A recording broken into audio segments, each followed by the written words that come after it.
Sir मैं psychologist यहाँ पे काम कर रही हूँ FGM सेंटर में। सुबह 9 से शाम 5 बजे तक मैं इधर ही होती हूँ। तो मेरी ड्यूटी ये होती है कि फ़र्स्ट टाइम मैंने क्लास लेनी होती है इनकी।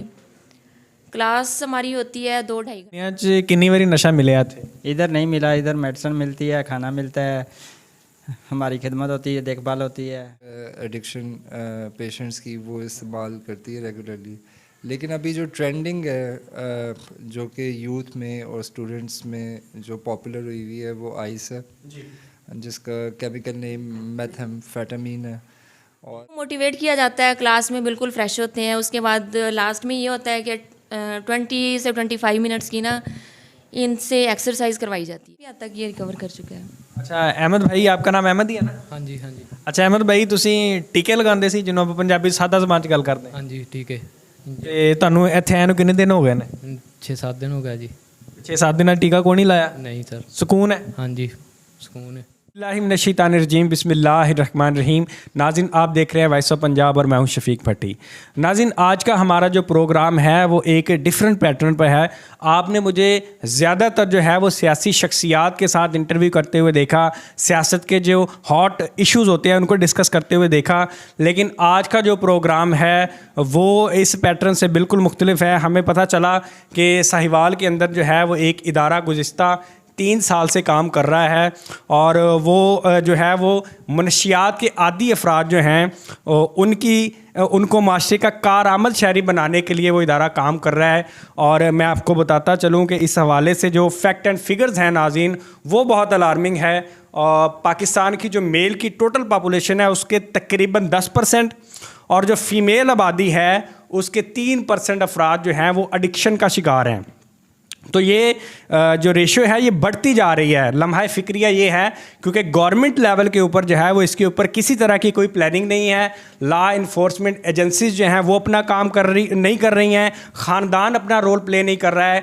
इवन के जो हमारे तालीमी इदारे हैं जिन्होंने लोगों को जो है वो इस मुआशरे का कारआमद शहरी बनाना है, उनके अंदर मनशियात की जो फ्राहमी है वो बेदरेग और धड़ल्ले से की जा रही है और कोई उसको रोकने वाला नहीं है। स्टूडेंट्स जो हैं यूनिवर्सिटीज़ के वो आइस के नशे के ऊपर रोज़ बरोज़ जो है वो उनकी तादाद बढ़ रही है। तो इसके हवाले से जो है इस तरह के इदारे जो हैं नाज़रीन उनका क़याम बहुत ज़रूरी है। होना तो ये चाहिए था कि गवर्नमेंट जो है वो इसके ऊपर स्टेप लेती और डिस्ट्रिक्ट लेवल पे और तहसील लेवल के ऊपर इस तरह के इदारे बनाए जाते, लेकिन खैर ये भी हवा का एक ठंडा झोंका है इस तरह के माहौल के अंदर कि इस तरह की फ़ीमेल जो हैं वो आ रही हैं और माशरे के अंदर जो है वो पॉजिटिविटी के लिए माशरे के जो वो लोग जो माशरे से कट चुके हैं उनको माशरे का कारआमद शहरी बनाने के लिए अपना रोल प्ले कर रही हैं। मैडम साइमा फराज साहब हमारे साथ मौजूद हैं। वो FJ metaphysical research and community rehab centre के नाम से अपना इदारा चला रही हैं और इनका जो मोटो है वो ये है कि वो लोग जो मनशियात के आदी हो चुके हैं, जो ज़हनी तौर पर चैलेंज का शिकार हैं, उनको इस दलदल से निकाल कर मुआशरे का कारआमद शहरी बनाना है। मैडम मैं सबसे पहले तो आपको सल्यूट पेश करता हूँ। ये बहुत ही ज़रूरी काम है, ये हुकूमतों के करने वाला काम है जो आप कर रही हैं। मैं इसके ऊपर आपको मुबारकबाद भी पेश करता हूँ। मुझे बताइएगा कि आपको ये इंस्पिरेशन जो है ये कैसे मिली, कैसे ख्याल आया कि इस इदारे को जो है वो फाउंड किया जाए, इसको रन किया जाए? जी पहले तो बहुत शुक्रिया आपका कि आप हमारी इस काविश को देखने के लिए और हमारा इंटरव्यू करने के लिए आए हैं। 3 साल पहले मैंने इस इदारे का आगाज़ किया था और इस इदारे का आगाज़ करने का मकसद जो है वो साइकोलॉजिकल अवेयरनेस को आम लोगों तक पहुंचाना और मेंटल हेल्थ को जो है वो लोगों के सामने लाना कि उसकी इम्पोर्टेंस जो है वो जान सकें। इसलिए मैंने इस इदारे का आगाज़ किया था। इसकी मोटिवेशन जो है वो मुझे ऐसे मिली कि मेरे जो हस्बैंड थे मिस्टर फराज जमील, जिनके नाम पे मैंने ये इदारा बनाया है, FJ stands for Faraz Jameel. तो बेसिकली वो बहुत सारे साइकोलॉजिकल इश्यूज़ को और डिसऑर्डर्स को फेस कर रहे थे और उनकी जो कॉज ऑफ डेथ है वो तो निमोनिया थी, लेकिन मैंने इस सारे सिनेरियो में उस सारे टाइम ड्यूरेशन के दौरान में ये जायज़ा लगाया कि इंसान की जो साइकोलॉजिकल हेल्थ है, मेंटल हेल्थ है, उसको जब इग्नोर किया जाता है तो फिज़िकल हेल्थ जो है उसमें इम्प्रूवमेंट नहीं आती। तो इस चीज़ को मैंने जब अपनी सोसाइटी के अंदर देखा तो मैंने देखा कि हर ख़ानदान में इस तरह का कोई ना कोई पर्सन है जो कि साइकोलॉजिकल इश्यूज़ को फेस कर रहा है। तो मैंने अपनी इस ख्वाहिश को पूरा करने के लिए कि मैं किसी की ज़िंदगी को बचाने का बाइस बन सकूं, तो मैंने इस इदारे का आगाज़ किया। जी अच्छा मैडम, मुझे ये बताइएगा कि आपके पास जो पेशेंट्स आते हैं क्या वजह आपको महसूस हुई है कि लोग क्यों नशे की जानिब जो है वो राग़िब होते हैं? बड़ा अच्छा सवाल है ये। इस टाइम अगर हम अपने इर्द गिर्द अपने सिर्फ ख़ानदानों की तरफ नज़र दौड़ाएं तो तालीम की कमी भी इसमें बहुत बड़ा किरदार अदा करती है, और जो महंगाई और हमारे ख़ानदानों में जो तरबियत का अंसर है उसकी बहुत ज़्यादा कमी है। ख़ानदानी सिस्टम जो है वो बहुत ज़्यादा डिस्टर्ब हो चुका है, और इसकी वजह से घरों का जो माहौल है, जो बेरोज़गारी है, उसकी वजह से जो हमारी नौजवान नस्ल है उसको हालात के साथ जो अपना ताल्लुक़ है वो मुनासिब तरीके से उस्तवार करना नहीं आ रहा, मैनेजमेंट नहीं हो रही। जो ज़िंदगी गुजारने के लिए अपने इर्द गिर्द के माहौल के साथ जो ताल्लुक़ उस्तवार करना है वो नहीं हो पा रहा, जिसकी वजह से नौजवान नस्ल जो है वो इस लत में जो है वो लग रही है। अच्छा मैडम, मज़ीद मुझे ये बताइए कि जो आपके पेशेंट जो आपके पास आते हैं उनका फ़ीस स्ट्रक्चर क्या है? आप ये समझ लें कि एक फ़ाउंडेशन किसी का काम है, ये एक नेकी का काम है, एक फ़लाह का काम है जो आप कर रही हैं। तो एक पेशेंट जो है वो इधर एडमिट होना चाहता है आपके पास, तो कितना टाइम ड्यूरेशन है इलाज का और उसका फ़ीस स्ट्रक्चर क्या है, क्या चार्ज करती हैं आप? बेसिकली तो इसका जो बेसिक ट्रीटमेंट है वो 3 महीने का है। डिपेंड करता है पेशेंट कितने अरसा से जो है वो इस नशे की लत में लगा हुआ है। और जहाँ तक बात रहेगी फ़ीस स्ट्रक्चर की, तो साहिवाल के अंदर मैंने ये इदारा स्टार्ट ही मतलब इस मकसद को लेके किया था कि अफोर्डेबल प्राइसेस के ऊपर हम ये इदारा चला सकें। अभी भी मतलब मैं चैलेंज करती हूँ कि मैं बहुत कम जो है वो चार्जेस ले रही हूँ। 1000 पर डे के हिसाब से हम चार्ज कर रहे हैं। एक एवरेज पेशेंट के ऊपर खाना, मेडिसिन, डॉक्टर का चेकअप, साइकोलॉजिस्ट के सेशंस, काउंसलिंग, यहाँ रहाइश, ये सारा कुछ इस 1000 रुपये के अंदर जो है वो शामिल है। Just 1000 rupees per day. तो मैडम उसको वो मेडिसिन प्रोवाइड कर रहे हो। और सवाल है कि अगर कोई पेशेंट जो है वो 3 महीने का सेशन जो है वो आपका लेता है लेकिन वो रिकवर नहीं होता, फिर उसका क्या तरीक़ाकार है? देखिए 3 महीने का जो इलाज है उसके अंदर हम रिकवरी को जो है वो ज़्यादा से ज़्यादा जो है वो पॉसिबल बनाते हैं। इसमें तो ये होता है कि 90 दिन के इलाज में पहले 45 दिन जो हैं वो मेडिकल डिटॉक्सिफिकेशन होती है, और जो पहले 45 दिन होते हैं वो मरीज़ इस काबिल होते हैं। साइकोथेरेपीज़ होती हैं और उसके ऊपर जो भी हम इम्प्लीमेंटेशन करते हैं, काउंसलिंग करते हैं, और उस सब का असर जो है वो नेक्स्ट 45 डेज़ के अंदर होता है। 3 महीने बाद जब मरीज़ घर चला जाता है तो उसके फॉलोअप सेशन ज़रूरी हैं। आपके क्वेश्चन के मुताबिक पेशेंट के रिलैप्स होने की वजह जो है वो समटाइम यही होती है कि जो फैमिली कोऑपरेट नहीं कर रही होती, फॉलोअप सेशंस नहीं ले रही होती, और तीसरी वजह यह है कि इलाज नामुकम्मल छोड़ के चले जाते हैं। हमारे माशरे में एक मिथ पाई जाती है कि जो बंदा नशे के ऊपर लग गया है वो इस आदत को नहीं छोड़ सकता, इसको रिकवर, वो पेशेंट रिकवर नहीं हो सकता, वो बंदा रिकवर नहीं हो सकता। इस बात में कितनी सच्चाई है और ये सोच क्यों माशरे में डेवलप हुई है?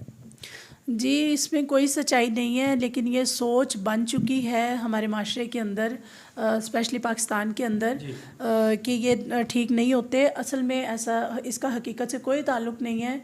कोई भी तरीका इलाज जो है नशे के लिए जो इस्तेमाल किया जाता है, अगर तो फैमिली वो मुकम्मल तौर पर अडॉप्ट करती है, इदारे के साथ कोऑपरेट करती है, साइकोलॉजिस्ट जो हदायत देते हैं उन पर अमल करती है और फॉलो अप सेशंस करते हैं, तो मैं समझती हूँ कि ऐसा नहीं हो सकता कि मरीज़ ठीक ना हो।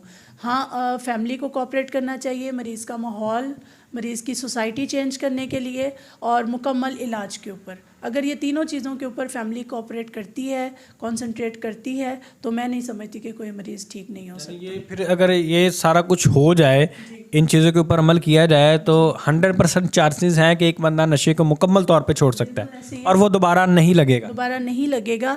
आप देखें कि जब आपने वो जो कॉज है, जो रूट कॉज हमारे साइकोलॉजिस्ट यहाँ पेशेंट के अंदर से निकालते हैं, जिस चीज़ की वजह से पेशेंट बार बार रिलैप्स हो रहा है, जब उसको फाइंड आउट कर लिया गया है, चाहे वो उसकी फैमिली के अंदर वो इशू है, चाहे उसकी ज़ात के अंदर वो इशू है, उसके लिए जो जो एफ़र्ट्स हम फैमिली से समझते हैं कि फैमिली का कोऑपरेट चाहिए, अगर वो हमारे साथ कोऑपरेट करते हैं, फॉलो अप सेशंस लेते हैं और उस तरीके इलाज को जो साइकेट्रिस्ट और साइकोलॉजिस्ट उनको हदायत दे रहे होते हैं उस पर चलते हैं, तो मैं नहीं समझती कि हम जो है वो नाकाम हो। नाज़रीन, हमारे साथ जो है वो इदारे की साइकोलॉजिस्ट मिस राबिया मौजूद हैं। डॉक्टर, बहुत शुक्रिया आपने हमें टाइम दिया। अच्छा, मुझे ये बताइएगा कि डेली बेस को लेके पेशेंट की जो ट्रीटमेंट है, आपकी क्या एक्टिविटीज़ होती हैं?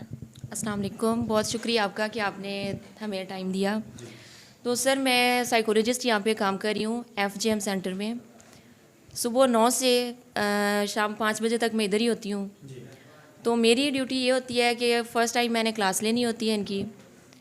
क्लास हमारी होती है 2-2.5 घंटे की। उनमें उस क्लास में क्या होता है मैडम?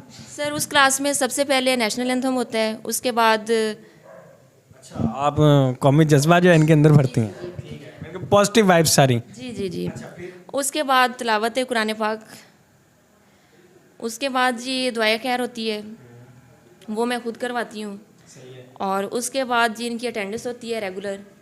कुछ पेशेंट ऐसे भी होते हैं कि वो रेगुलर क्लासेस से ना बड़ा घबराते ऐसे हैं कि वो इतनी देर रुक नहीं सकते, बैठ नहीं सकते, तो अटेंडेंस जो होती है वो रेगुलर होती है। ये डेली की एक्टिविटी है, ये करनी ही करनी है। जी बिल्कुल करनी। कितने घंटे की बताइए आपने? सर, ये 2.5 घंटे की होती है। 2.5 घंटे की ये हो गई। हाँ जी। उसमें हम अटेंडेंस के बाद जो है इनको मोटिवेट करते हैं। डेली बेसिस पे हमारी कोई ना कोई मतलब टॉपिक होता है, जिसमें सबसे पहले समाजी बहाली की क्लासेस होती हैं। उसके बाद आज हमारा टॉपिक था बीवी के हकूक़।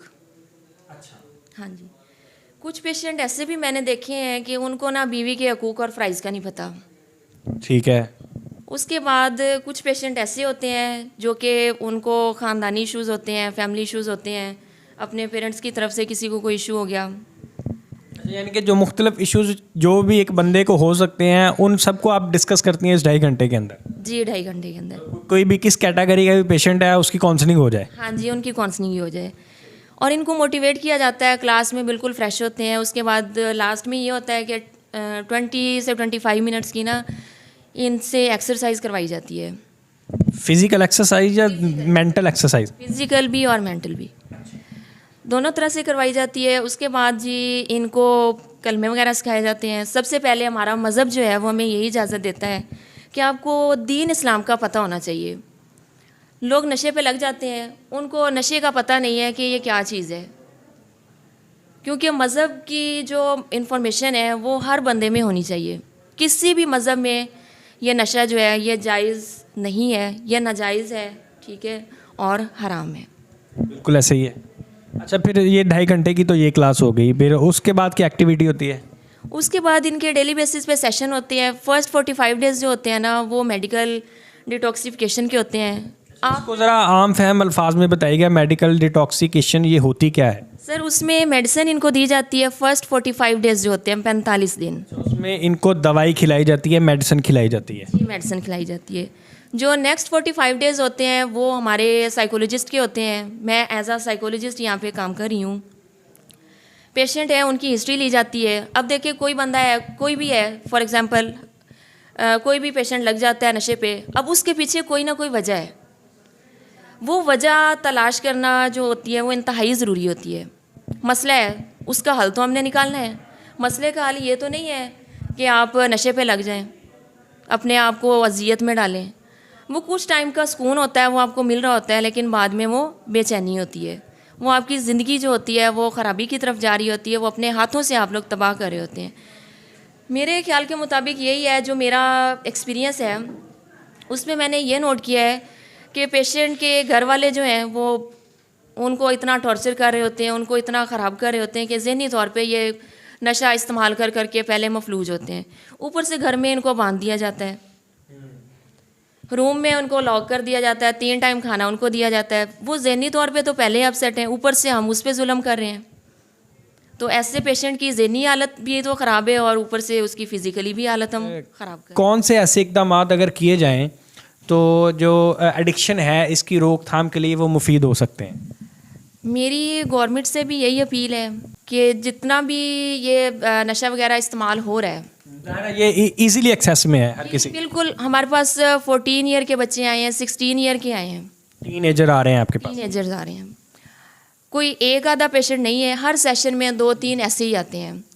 अब उसके पीछे मैंने ये रीज़न देखी है कि उसके वालिद साहब वो खुद बेचते हैं, उसके चाचा वो बेचते हैं, उसके बड़े भाई वो बेचते हैं। यानी वालिद साहब जो हैं वो खुद उसको प्लेट में रख के टोकन देते हैं कि जाएं आप देखें आएँ, कस्टमर आया है और पैसे ले आए। यानी इजी अवेलेबिलिटी जो है वो आपने देखी, आपके नोटिस में आई है? जी जी बिल्कुल। ये से कोई ऐसा कौन सा स्टेप अगर वो लिया जाए तो इसकी रोकथाम में मुफीद साबित हो सकता है? स्टेप सर यही है कि उनकी फैमिली जो है वो स्ट्रांग होनी चाहिए, और दूसरा उनकी हरकत व सकनात जो है उन पे जो है वो गौर किया जाए, छोटी छोटी एक्टिविटीज़ जो हैं उन पे गौर किया जाए। अगर वालिदैन बच्चे के ऊपर कड़ी नज़र रखें तो फिर जो है इसको ये भी मुफीद साबित हो सकता है। जी बिल्कुल मुफीद साबित। अच्छा नाज़रीन, हमारे साथ पेशेंट मौजूद हैं मिस राबिया के, तो उसकी हिस्ट्री पहले मिस राबिया से पूछते हैं, फिर आपकी पेशेंट से ही बात करते हैं। अच्छा मैडम, ये इनको क्या एडिक्शन थी? सर ये इंजेक्शन लगाता था, जिसको हम आईवी बोलते हैं। जी जी। तो अभी ये काफ़ी हद तक रिकवर कर चुके हैं? जी काफ़ी हद तक ये रिकवर कर चुका है। अच्छा अहमद भाई, आपका नाम अहमद ही है ना? हाँ जी हाँ जी अच्छा अहमद भाई, ਤੁਸੀਂ ਟੀਕੇ ਲਗਾਉਂਦੇ ਸੀ ਜਿਹਨੂੰ ਆਪਾਂ ਪੰਜਾਬੀ ਸਾਦਾ ਜ਼ਬਾਨ 'ਚ ਗੱਲ ਕਰਦੇ हाँ जी ठीक है। ਤੇ ਤੁਹਾਨੂੰ ਇੱਥੇ ਆਏ ਨੂੰ ਕਿੰਨੇ ਦਿਨ ਹੋ ਗਏ ਨੇ? 6-7 दिन हो गया जी। 6-7 ਦਿਨਾਂ ਟੀਕਾ ਕੋਈ ਨਹੀਂ ਲਾਇਆ? नहीं सर। ਸਕੂਨ ਹੈ? हाँ जी सुकून है। ਤੇ ਕੀ ਕੋਈ ਬਿਹਤਰੀ ਮਹਿਸੂਸ ਕਰ ਰਹੇ ਹੋ ਆਪਣੇ ਆਪ 'ਚ? हाँ जी अलहमदुलिल्लाह बहुत अगे नाल बहुत फिट है। ਤੇ ਕਿੰਨੀ ਦੇਰ ਤੋਂ ਤੁਸੀਂ ਟੀਕੇ ਲਾ ਰਹੇ ਸੀ? तकरीबन 1.5-2 साल हो गए। 1.5-2 ਸਾਲ ਤੋਂ? ਤੇ ਡੇਲੀ ਲਾਉਂਦੇ ਸੀ ਟੀਕਾ ਜਾਂ 2-3 ਦਿਨ ਹਫਤਾ ਛੱਡ ਕੇ? सर जी डेली लाई दे सी। ਤੇ ਹੁਣ ਤਾਂ 7 ਦਿਨ ਹੋ ਗਏ ਤੁਸੀਂ ਟੀਕਾ ਨਹੀਂ ਲਾਇਆ, ਟੋਟ ਨਹੀਂ ਮਹਿਸੂਸ ਹੁੰਦੀ? टोट मेडिसन ना खत्म हो जाती। ਅੱਛਾ ਹੁਣ ਤੁਸੀਂ ਬਿਲਕੁਲ ਆਪਣੇ ਆਪ ਨੂੰ ਟੀਕਾ ਲਾਏ ਬਗੈਰ ਫਿੱਟ ਹੋ? जी अलहमदुलिल्लाह जी फिट हाँ। कोई मसला नहीं? नहीं सर। अच्छा मैडम, ये एक बंदा 1.5 साल से एडिक्शन का शिकार है, तो वो मतलब मेडिसिन में और इस इंस्टीट्यूट में इतनी पावर है कि वो 6-7 दिनों में, हफ्ते में, 1.5 हफ्ते में जो है वो बंदा अपने आप कह रहा है कि मुझे अब कोई ज़रूरत नहीं है। सर रिहैब सेंटर का मतलब भी यही होता है कि जैसे ही वो रिहैब सेंटर में एंटर होता है, उसका एडमिशन होता है, तो यहाँ पे इस तरह की चीज़ें इनको दस्तयाब नहीं होती। उसके ऑपोजिट इनको मेडिसिन दी जाती है, जैसे कि पहले मैंने आपको बताया कि फ़र्स्ट 45 डेज़ जो होते हैं वो उनके डिटॉक्सिफिकेशन के होते हैं, उनमें जस्ट इनको मेडिसिन ही दी जाती है। अच्छा एक मिथ जो है जो माशरे में आम पाई जाती थी, मेरा भी यहाँ पे आने के बाद कॉन्सेप्ट थोड़ा सा चेंज हुआ है कि वो लोग जो नशे का शिकार हैं वो ठीक हो सकते हैं, और उसकी ज़िंदा और जावेद मिसाल जो है वो आपके सामने अहमद खड़ा है। की नाम है ਤੁਹਾਡਾ? मोहम्मद असगर। असगर भाई, कितनी देर ਤੁਸੀਂ नशा ਕੀਤਾ ਹੈ? 5 साल। ਇੱਥੇ ਆਏ ਨੂੰ ਕਿੰਨੀ ਦੇਰ ਹੋਈ? 3 महीने। 3 ਮਹੀਨਿਆਂ 'ਚ ਕਿੰਨੀ ਵਾਰੀ ਨਸ਼ਾ ਮਿਲਿਆ ਇੱਥੇ? इधर नहीं मिला, इधर मेडिसिन मिलती है, खाना मिलता है, हमारी खिदमत होती है, देखभाल होती है, अच्छी ट्रीटमेंट होती है। ਤੇ ਹੁਣ ਤੁਹਾਡੇ 3 ਮਹੀਨੇ ਤੇ ਮੁਕੰਮਲ ਹੋਣ ਵਾਲੇ ਆ, ਤੁਸੀਂ ਹੁਣ ਵਾਪਸ ਘਰ ਜਾਣਾ ਹੈ, ਤੇ ਘਰ ਜਾ ਕੇ ਫਿਰ ਪਾਊਡਰ ਤੇ? नहीं भाई पाउडर पे नहीं है, हम अपने वालदेन का बातचीत जो भी कहना बोलेंगे उसका कहना मानेंगे। नहीं तो दिल नहीं करेगा जाके? नहीं भाई, इधर 3 महीने लगाए हैं, किस लिए लगाए हैं? इसीलिए लगाए हैं कि दोबारा उस पर जाके नहीं। पक्की बात? हाँ जी बिल्कुल पक्की पक्की बात है। ज़बरदस्त जी। इसको 15 डेज़ हो गया हमारे पास आए हुए को, और ये हीरोइन इस्तेमाल करता रहे। अच्छा। हाँ जी। तो अब जिसको हम उर्फ़े आम में पाउडर भी बोल लेते हैं। जी। अच्छा। तो अभी इसकी मेडिसिन चल रही है, सेशन वगैरह इसके नहीं लिए, इसकी फैमिली हिस्ट्री जो है वो मैंने ली है। सही है। तो जब 45 डेज़ होंगे दैन इसकी जो है वो सेशन वाली क्लासेस जो होंगी स्टार्ट होनी है। अच्छा भाई, क्या नाम है आपका? गुलाम मुस्तफ़ा जी। मुस्तफ़ा भाई, कितनी देर होगी ਤੁਹਾਨੂੰ ਇੱਥੇ ਆਏ? 15 दिन हो गए जी। ਕਿੰਨੀ ਦੇਰ ਤੋਂ ਤੁਸੀਂ ਪਾਊਡਰ ਦਾ ਇਸਤੇਮਾਲ ਕਰ ਰਹੇ ਸੀ? ਕਿੰਨੇ ਦਿਨ ਤੋਂ ਪਾਊਡਰ ਲੈ ਰਹੇ ਸੀ? 7-8 साल तो जी। 7-8 ਸਾਲ ਤੋਂ? ਤੇ ਤੁਹਾਨੂੰ ਇੱਥੇ ਕਿੰਨੇ ਦਿਨ ਹੋਏ ਨੇ? 15 दिन। ਤੇ 15 ਦਿਨਾਂ ਦੇ ਵਿੱਚ ਤੁਸੀਂ ਪਾਊਡਰ ਤੇ ਤੁਹਾਨੂੰ ਮਿਲਿਆ ਨਹੀਂ ਹੋਣਾ, ਕਿਉਂਕਿ ਬਾਕੀਆਂ ਨੂੰ ਵੀ ਨਹੀਂ ਮਿਲ ਰਿਹਾ, ਤੇ ਫਿਰ ਕਿਵੇਂ ਗੁਜ਼ਾਰਾ ਹੋ ਰਿਹਾ? मेडिसिन की वजह। ਤੇ ਤੁਸੀਂ ਕੋਈ ਬਿਹਤਰੀ ਮਹਿਸੂਸ ਕਰਦੇ ਹੋ ਆਪਣੇ ਆਪ 'ਚ ਜਦੋਂ ਪਹਿਲੇ ਬਾਹਰ ਸੀਗੇ ਤੇ ਹੁਣ 15 ਦਿਨ ਇੱਥੇ ਰਹੇ ਹੋ? ਜੀ ਅਲਹਮਦੁਲਿਲਾ ਬਹੁਤ ਬਿਹਤਰੀ ਹੈ ਜੀ। ਤੇ ਇੱਥੇ ਰਹਿਣਾ ਠੀਕ ਆ, ਪਾਊਡਰ ਤੋਂ ਬਚਣਾ ਠੀਕ ਹੈ, ਬਾਹਰ ਮਜ਼ਾ ਜ਼ਿਆਦਾ ਹੁੰਦਾ ਸੀ? ਨਹੀਂ, ਪਾਊਡਰ ਤੋਂ ਬਚਣਾ ਠੀਕ ਹੈ ਜੀ। ਤੇ ਹੁਣ ਤੁਹਾਨੂੰ ਕੀ ਲੱਗਦਾ ਅਗਰ ਤੁਸੀਂ ਇੱਥੇ ਮਜ਼ੀਦ ਰਹਿ ਗਏ ਤਾਂ ਤੁਹਾਡੀ ਜਾਨ ਛੁੱਟ ਜਾਏਗੀ ਪਾਊਡਰ ਤੋਂ ਕਿ नहीं? जी बिल्कुल अल्हम्दुलिल्लाह छूट जाएगी। अच्छा नाज़रीन, सारे जो पेशेंट्स हैं वो उनका जो माइंडसेट है वो कम्प्लीटली चेंज हो चुका है, तो all credit goes to miss Rabia. नाज़रीन, अल्लाह ताला कुरान मजीद की सूरा मायदा की आयत नंबर 32 के अंदर फरमाते हैं कि जिसने एक इंसान की जान बचाई गोया उसने पूरी इंसानियत की जान बचाई। तो एफजे की जो टीम है वो सारी मेरे साथ मौजूद है, और ये जो पीछे पेशेंट्स इनके खड़े हैं, मैं ये समझता हूँ कि बिलाशुबा ये जो लोग थे ये मौत की जानिब बढ़ रहे थे, और इन लोगों की जो काविश है और इन लोगों की जो मेहनत है उसकी वजह से ये लोग वापस ज़िंदगी की तरफ आ रहे हैं। तो इनको मैं सल्यूट पेश करता हूँ, खराज अकीदत पेश करता हूँ, सलाम अकीदत पेश करता हूँ कि हुकूमतों के करने का काम ये लोग कर रहे हैं। और मुखैर हजरात जो हैं, मैं अपनी वॉइस ऑफ पंजाब की टीम की जानिब से, नीचे स्क्रीन के ऊपर मेरा नंबर भी चल रहा है, एफजे की टीम के नंबर्स जो हैं वो भी आपके साथ शेयर किए जाएंगे। जितने भी लोग इंसानियत के लिए दर्द दिल रखते हैं, जो मुखैर हजरात हैं, वो ज़रूर आगे बढ़ें। और जो ये लोग जो हैं, इन जैसे और भी लोग जो माशरे के अंदर फिर रहे हैं और वो मौत की जानिब बढ़ रहे हैं, तो ये इदारा जो है ऐसे लोगों को ज़िंदगी की जानिब वापस ला रहा है और माशरे का मुफीद शहरी बनाने के लिए अपना किरदार अदा कर रहा है। हम इनको सलाम पेश करते हैं। जुड़े रहिए वॉइस ऑफ पंजाब की टीम के साथ। इंशाअल्लाह ताला बहुत जल्द एक नए टॉपिक के साथ, एक नई वीडियो के साथ हाजिर होंगे। अपना बहुत सारा ख्याल रखिएगा। अल्लाह हाफिज़ व नासिर।